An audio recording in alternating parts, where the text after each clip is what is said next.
Why did the Persian government manipulate superpowers against each other? The Persian government understood their weak state rankings and would place superpowers against each other to maintain their independence.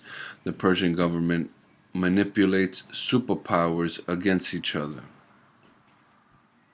Okay, once again, here we're talking about Iran, Persian government. All right, now Iran has, yes, a Persian government, and it's also influenced by Shia.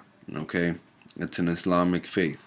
They understood that they are a weak state. Okay, and they would attempt to play these superpowers against each other. Right, so you have here superpowers such as Russia.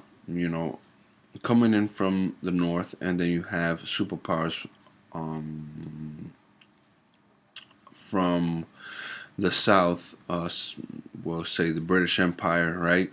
Coming in from the south, right? And they're coming in from India, right? So eventually, like, they meet up and they kind of split Iran, they split Persia, all right? So now, what they do is they split it in a treaty, right? The spheres of influences, right? And at this point, right, we're talking about the 19th century.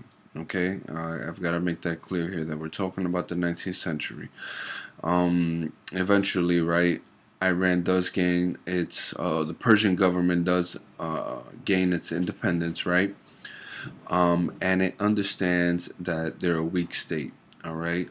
They feel that they have been targeted, which they have. All right, they were pawns of the Cold War.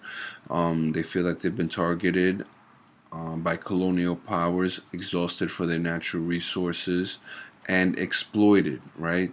So this is when the Persian government plays, we'll say, liberal politics, playing like, okay, the enemy of my enemy is my friend, so forth and so on. Okay, so the Persian government